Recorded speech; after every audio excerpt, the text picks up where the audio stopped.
Hello and a big welcome to all our viewers watching the show. It's a huge day in Indian cricket with the legend, the absolute legend of the game, Virat Kohli announcing his retirement from Test cricket. It's a monumental moment as far as Indian cricket is concerned because the curtains have come down on what has been rather an illustrious career as far as Virat Kohli is concerned. The last 1 week has been tremendous as far as Indian cricket is concerned, with Rohit Sharma announcing his retirement as well from Test cricket, and now with Virat Kohli's announcement, the last 1 week has been huge as far as the sport is concerned in India. To talk more about this, I have with me Pankaj Athavle, sports commentator, who is joining us live on the show. Pankaj, how are you? Hi, Haridev. All good. A bit of surprise that we're going to talk about, but all good. Cricket is like that way. Life is that way. So Right. everything fine. I hope you are also good, and thanks for inviting me. My pleasure, Pankaj. Great to see you. Great to have you on the show again. Talking after a bit of time, I guess. Yeah. Pankaj, it's a huge day in Indian cricket, as I was mentioned in my intro. Uh, Virat Kohli, obviously, there was some talk about about his retirement on the heels, coming on the heels of Rohit Sharma's announcement as well. How do you see it? I mean, absolute legend of the game, one of the all-time greats, not just in Indian cricket but world cricket. How do you see it? Haridev, I think it was expected, but probably came in as a surprise. And what happens, we have to look at Virat as a complete entire his span of playing cricket, and it has been a topsy turvy kind of a thing. He really came in. He got into the groove, made his mark, and then suddenly set some benchmarks that were very difficult for anyone to kind of come back. He went through his struggles. 2014, the England tour, as we can remember, came back, Correct. had almost did everything, and test matches or one-day matches or T20 formats, the IPL for that matter. It's a big name, and he has really borne the weight on his shoulders. And of course, I was expecting both from Rohit and Virat probably after the Australia tour BGT, but then someone realized that they might have a bit more. Would they go to England? But I think it has come at a point where probably the selectors also have said that I think this is we don't want probably you to come to England, and I think both of them realize, and Virat also have realized, and try and understand. The problem with Virat Kohli and us, the fans, is that we think he's immortal, but he's getting older. He's a human, so I think it's a good decision coming at a very good time. Right. Pankaj, obviously, both are absolute greats and legends of the game of Indian cricket as well. But obviously, looking ahead to the England tour, it's such a crucial tour, with the five-match Test series, and it's going to be a grueling five-match series. And obviously, if we had the experience of Virat Kohli going into the series, it would have been a huge advantage for India. Obviously, because nothing counts as much as experience does. And obviously, now that he's announced his retirement, I mean, how do you see? Obviously, there is expectation that Shubman Gill might take over as the Indian captain, for the England tour. Uh, how do you see India transitioning into the next into the future with the absence of Kohli and Rohit, especially in the Test arena? Haridev, I think there'll be a natural bump here and there, which is bound to happen. When two stalwarts suddenly now they are not in the team, so there is bound to be a natural bump. But I think Indian team will probably more or less be able to handle this. And again, being a five-match tour, I guess there are certain perspectives that come into picture. First of all, I think both of these guys probably thought that they could go and maybe play a couple of tests, maybe three tests, and but then with the Ashwin fiasco that happened in the BGT, probably it was both of them probably might have thought in hindsight ki either we go there full and play the entire series, and not go there, because that something going there playing three and then retiring probably was not a good option. So that was one thing. Secondly, I think we have some really very good players coming up, and I think BCCI should be also grooming a bit of bench strength below that. For example, we already have Yashasvi doing pretty well, Rishabh Pant in the test, KL Rahul. So we have something, and I think whenever there's a transition, you will also agree. We saw the Australian team struggling, we saw the England team struggling, the Sri Lanka team going through the transition. So it is, whether we like it or not, we have to go through this transition, even if it means, taking a bit of knock in the first couple of test matches, or probably the series also, because we have to look at the larger perspective. A decade down the line, we'll say, okay, there was an up, they came down, and then when they came up. So I think it's a natural transition which is bound to happen, but India should cope up with it. Right. And Pankaj, now obviously, now that Kohli and Rohit, both of them, and now obviously we're focusing on Kohli because he's announced his, retirement today. Uh, I mean, I think Kohli is going to focus only on ODIs now. Now that he's out Hmm. of the other two formats. Do you see him playing the 2027 ODI World Cup? Because I think that should be an aim for him. I mean, given that this is going to be the only format which he will play now.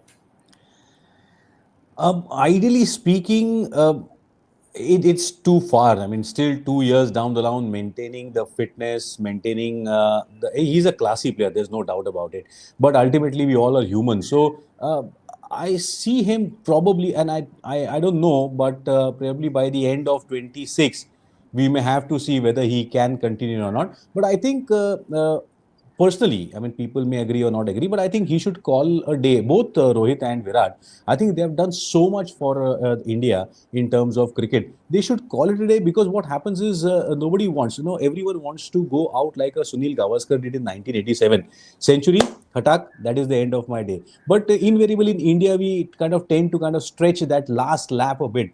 But I frankly don't see him, but he might just play 2027 ODI World Cup.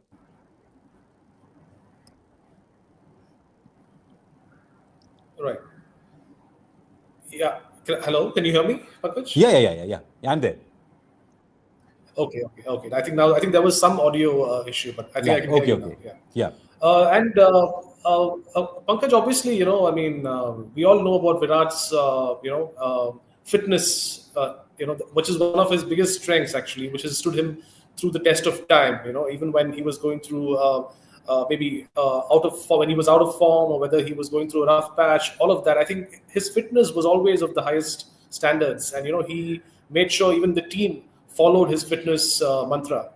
Uh, Obviously, going ahead, I mean, do you think that's going to be one of his biggest strengths? Obviously looking ahead to the ODI arena as well. How do you see that?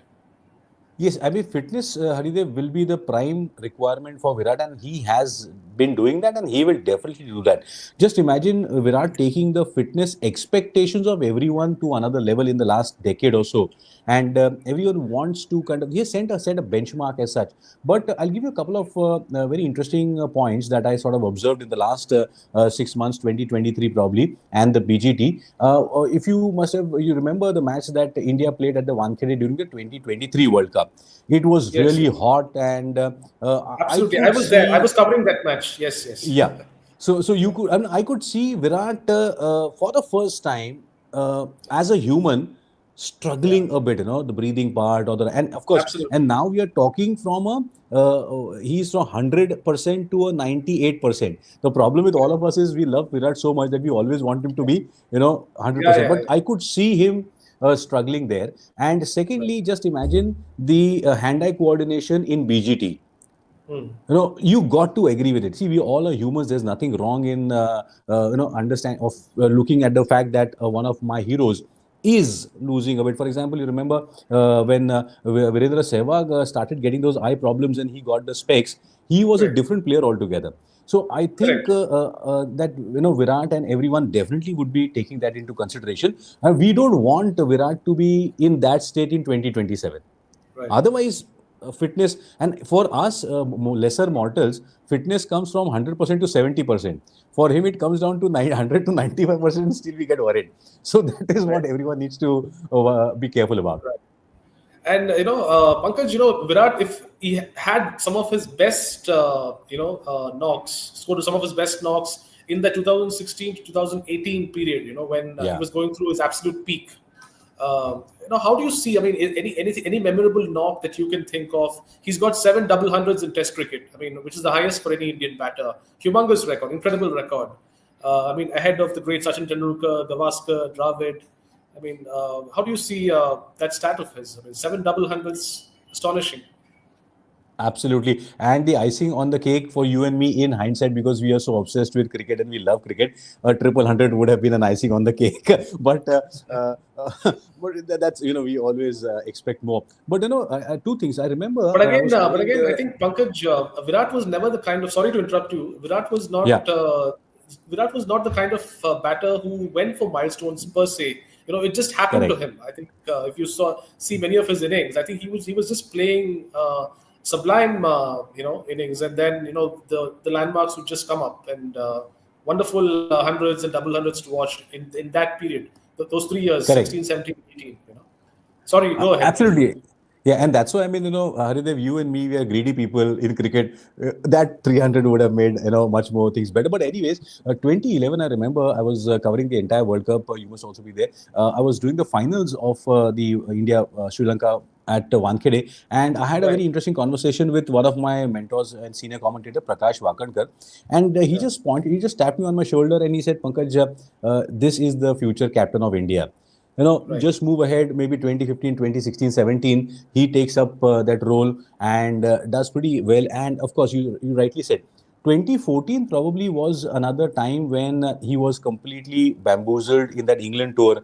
Everyone knew how to get that bunny, but then he really worked hard on that and came back, and that's how that 2 years of span that you are talking about, 2016 to 18, Yeah. I felt that he became so hungry that he actually wanted to compensate for the earlier things which he couldn't have done. And he was just going at a pace which was unimaginable. There was Correct. a time, remember, when South Africa's Hashim Amla was scoring run lock, stock, barrel for a year or two in all three formats of the game.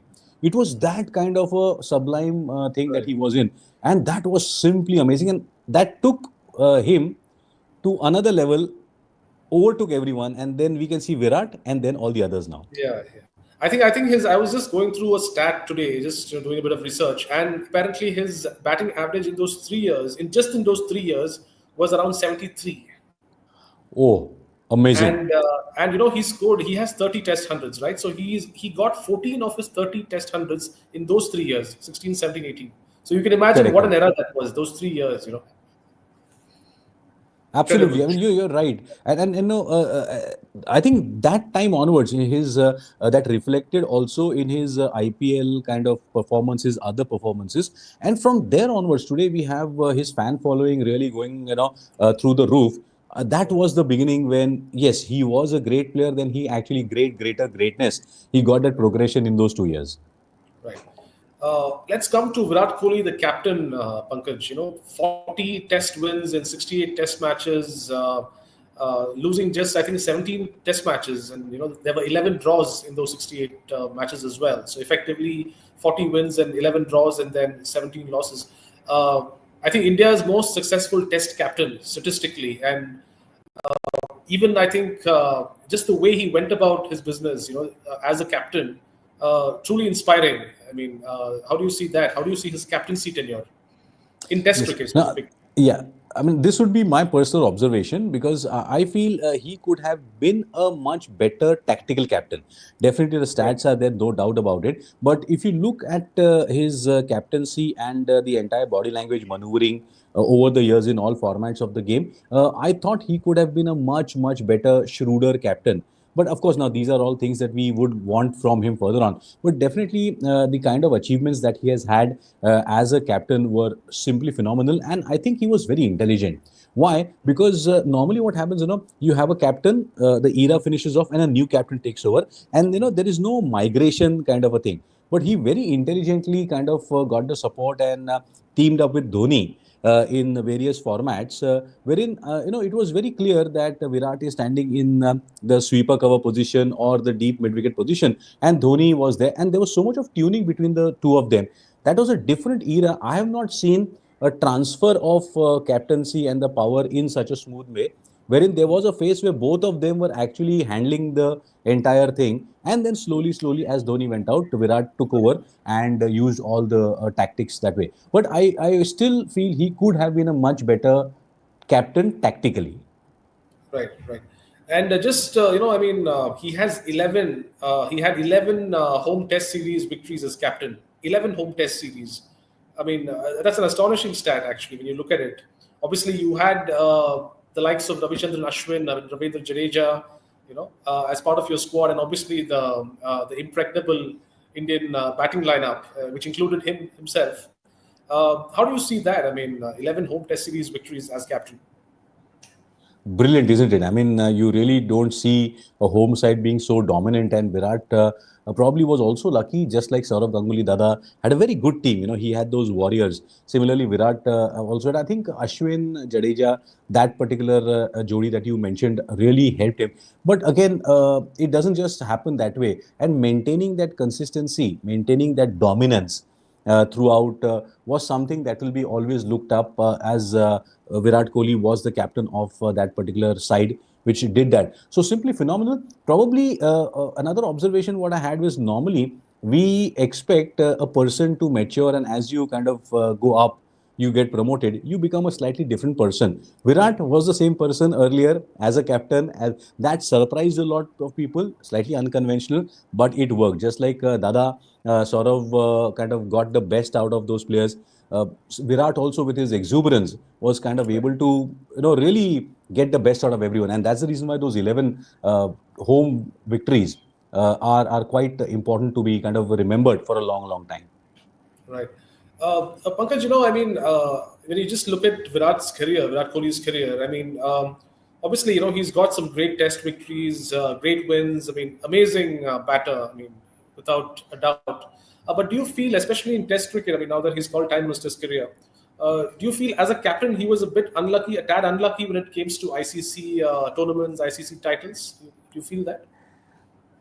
Uh, Tad unlucky. Probably he could have been a bit more tactically different because I think there's another stat which wherein he has the maximum number of runs in a losing cause, second or third or first or in the top five.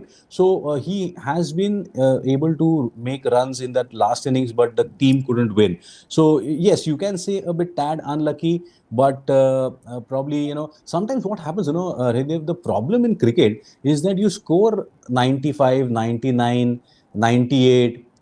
You have those 8 or 10 innings, and so you have those 8 or 10 innings, and I have only 100 in my entire career. So people, Arey, Right. Pankaj is there. So I think that outlook also comes towards Virat. He has done so much, but those a few things will probably. But it's okay. I mean, whatever said and done in those innings, also yes, he was a bit tad unlucky, but. That's the game for us cricket. I score a 49. I am not remembered. You score 50, and you will be like, yes, you're a half centurion. And Pankaj, let's talk a little bit about Virat Kohli's contribution as captain Yeah. when it came to sort of harnessing and encouraging India's pace attack, the fast bowling attack, especially while we toured abroad. The 2021 England tour is a case in example. Just the Yeah. way how the Indian pacers, it was like we worked as a pack. Literally, actually, I think one of the test matches, they literally worked as a pack. And I remember there was this famous quote of him saying, "Give them hell." When England came out to bat. Uh, I think he was that kind of. I think he probably brought out that personal attitude and mindset of his, which came out to the team. Especially onto the pacers. How do you see that? I mean, how do you assess that actually? You're absolutely right, Haridev. I mean, the way he has groomed the fast bowlers, and he was not afraid of going in for three or four fast bowlers, probably in South Africa, maybe four pacers, three pacers in England. And I think he got that Delhi attitude mixed with a bit of Australian garnishing attitude. And apart from that, the Indian attitude that really helped. And yes, you're right, because that really got some very good bowlers out of the entire pack that we had. There was a time, probably till 2015-16, we had some very good fast bowlers. Suddenly, after Zahir Khan, after Irfan Pathan, after everyone, there was a slight dip. And then again, Bumrahs and your Shamis and everyone really came up. So yes, that definitely should be given to Virat Kohli for grooming the fast bowlers, and his aggression, I think, probably helped, because normally you have you are kind of soft and very simple. Let's go with the spinners, take it easy. But when you say give them hell, you need that firepower. So that was very natural Absolutely, for him to absolutely. to build a battery of fast bowlers. Fast bowlers, yeah, truly. Pankaj, when you look at his entire career, I mean, if there is one or two innings that you can personally think of that sort of stood out for you, be it Test. Now that we're talking about Test cricket, any innings that you can specifically point out that you personally enjoyed watching and sort of admired with regard to his career? A lot many. It becomes very difficult Yeah. to kind of pinpoint couple. Yeah. But I Okay. think Let's say there are two or three innings that you can think of, two or three knocks that you could mention. probably I think a couple of innings of his in the Test series in Australia over the couple of Right. tours, they were really Right. very important. And if you look at Virat, the 100 that he scored at Perth in the BGT this time was a century, but a different flavor. But the earlier ones were a different flavor altogether. I mean, that is the joy that Virat gave us. That even in his hundreds, there were so many different flavors onto that. So that I think a couple of T20 innings against Pakistan, I all remember. Again, those couple of centuries that he got in the 2023 ODI World Cup. Right. Those were things. And there was one match I was covering in Dharamshala 2023 World Cup, India versus New Zealand. He was close to a century but couldn't make it. So even that inning was really very good, and his sheer determination in all these innings that we are discussing, the body language of Virat Kohli was unbelievable. Normally you Right. have a player sort of batteries running out, he's fighting it out, human trying to, and yes, you go past the checkered flag. But Virat Kohli, I don't know where he gets that energy from. He's a bundle of energy. Even he's on 95, 99, post 100, he is still the same. And that is an epitome of his fitness. I think not many people are able to kind of do that over the career. Right. I think his first Test 100 in Australia, I think, was incredible too. If you remember, I think back in 2014, around 2013, 14, 14, yeah, around that period is 15, when he scored yeah. his first 100 in Australia, and incredible 100. I feel. Definitely. What would be your couple of memorable centuries from Virat? Well, I cannot. I mean, I know we're talking about Test cricket now, Pankaj, but I cannot look. Some of my most memorable Virat Kohli knocks have been in the white ball format. Uh, Okay. Especially in, I think, the 100 he scored against Pakistan, 183, I guess, against Pakistan in Australia. I think in Yeah. Hobart.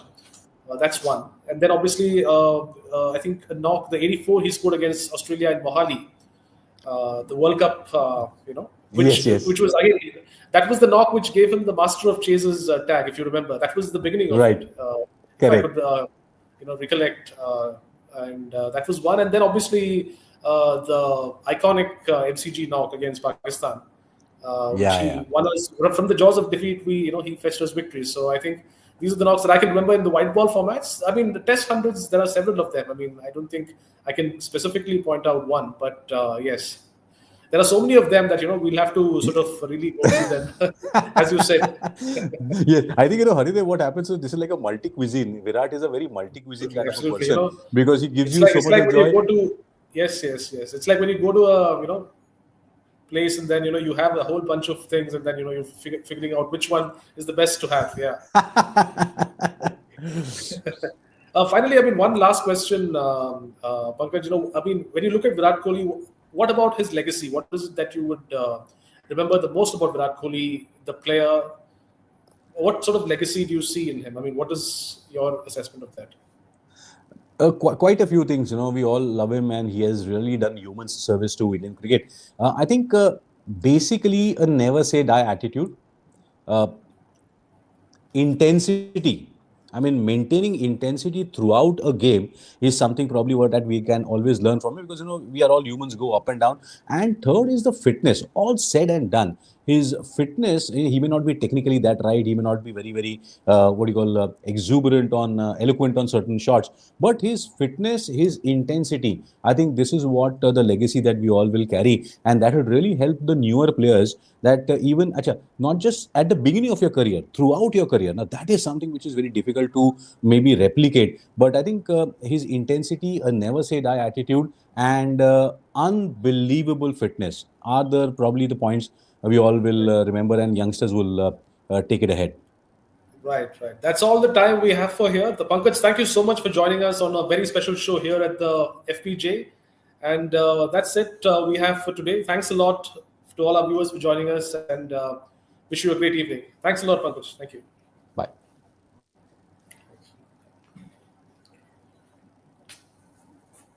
That created quite a flutter today in the sports world and in the world of cricket lovers. Yes, I'm talking about Virat Kohli's retirement announcement. With me is Haridev Pushparaj, editor of the Sports Bureau in Free Press Journal. Hari, let's understand this. After Virat's announcement of hanging his boots for the T20 format, now he has announced his retirement from the test format. So, do you think this was a decision that was awaited, that was expected? Was this waiting to come? Well, Afrida, I mean, we just have to look at it from the point of, from the perspective of, what's happened in the last 1 week, last 1 week, 10 days. So there was a lot of speculation about Rohit Sharma retiring from Test cricket, all of that. And eventually he did make that official announcement. Now, I think Kohli taking this decision, I mean, obviously a lot of people would be befuddled by what has happened. But to be very frank with you, I'm not surprised because I did see this coming. Because he hasn't been in the best of form lately, especially the last major Test series being in Australia, where he just got 100. And this is not the Virat Kohli that we know. I mean, who was playing at his absolute peak, in the 2016 to 2018 era.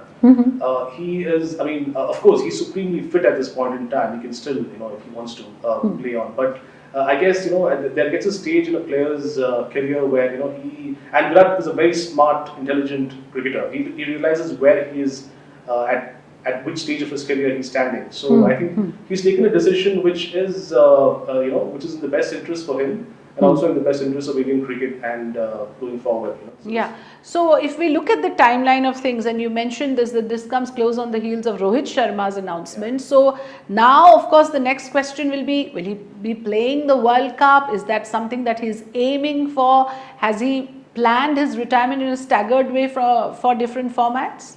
Well, see, now that he's retired from both the T20 and now, of course, the Test format, the only thing which is left for Virat is the ODIs, and obviously with the World Cup 2 years away from now, for him and both, I would include Rohit as well, they have achieved pretty much everything. I mean, the only thing which is left for them is the ODI World Cup. Of course, Virat has already won it back in 2011 under MS Dhoni's captaincy in 2011. But obviously, he would like to go out on a high. Imagine winning the World Cup in 2027 and then going out on a high. So that's what both these players would aim for. And Virat, the kind of fitness that he is maintaining at this point in time, I really don't see any reason why he can't play.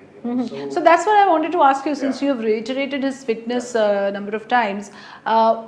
Is this premature? See, it is interpretative. I mean, of course, there are people who would feel that he could have played on for a year or so, maybe, given his supreme fitness levels. But I feel that Virat would obviously want to focus. Obviously, he's got a very young family, and that is another factor as well. Obviously, when you get to a stage in your life, it's also about life, not just about your career. Yeah, you learn to prioritize. You have to prioritize, and obviously after the birth of his second child, I think he probably realizes that he would want to give a bit of time at home as well, as much as he's giving it to cricket.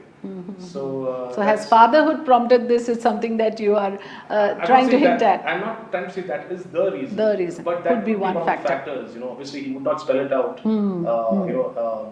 So openly as we're discussing it, but I'm suspecting that could be one of the factors as well. Yeah.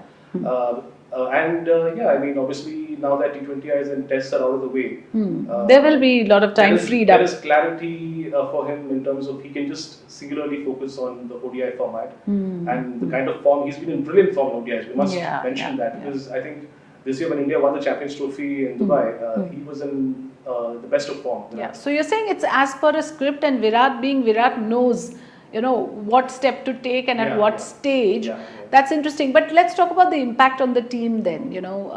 Would it affect the morale? Would it sort of, what sort of consequences do you think this would have for Team India? See, the younger lot of players in the team who are coming through the line, all of them have watched these legends on TV growing up, and then rubbing shoulders with them, coming into the dressing room. They sort of idolize both these legends, Virat and Rohit, both of them, and not having them in the dressing room, guiding them, mentoring them, would be a bit of a dampener for them. But I feel, look, India is a professional, the kind of depth that we have, the bench strength that we have, unbelievable, to tell you frankly. So I don't think we have enough players. We have the likes of Shubman Gill, who's already been talked about as the next captain, test captain. So you have a very talented bunch of young players who can take the team forward, the nation forward. So I don't see that as an issue. But yes, of course, these are huge shoes to fill. Yeah, absolutely. So it won't be easy. There will be a transitional phase where there's going to be a bit of a struggle and a bit of a tough phase. Obviously, with the huge tour of England coming up in June, July. I think I'm expecting Shubman Gill to take over, and it's going to be tough. It's not going to be easy with Rohit not being there, Virat not being there. That experience, that know-how. They are the stalwarts, and because you need that kind of experience in the team to guide the younger players. So that is going to be missed for sure. I'm not going to deny that. Yeah. But we'll cope with that. We have the players to cope with that. So one final question: given the current circumstances, the way IPL was suspended, and now of course ceasefire, truce has been reached. So do you think that suspension itself is a bit premature? I'm digressing from Virat, but I wanted your opinion on this as well. See, it's not premature. I don't see it as premature because, the way the whole Indo-Pak situation was panning out, to be frank, even I thought this would go on for a week or so. Nobody could have predicted. The hostilities were so intense. Intense, and, so I don't I can understand why the BCCI took that decision because, especially with the foreign players involved, they had to make sure that, the first thing was to ensure the safety of the players and make sure that they're comfortable. And only then can you, because what happened in Dharamshala, the match getting called off midway, and then, I don't think that match should have gone on in the first place, but it did. But yeah, it was the right decision to take At that point of time. Yeah. But now that hostilities have ceased and things are looking better, I think probably we might get IPL going in the next 1 week or 10 days perhaps. Okay, there could be a resumption. There could be a resumption. Yeah. One last question on Virat. What would you say about his legacy? Your personal, as a sports editor, if you had to kind of describe his legacy for us. See, Virat Kohli is a hugely transformative figure in Indian cricket. The only person, that itself is a tribute to him. The only person who I can think, who I can think of in that same mold is Sachin Tendulkar.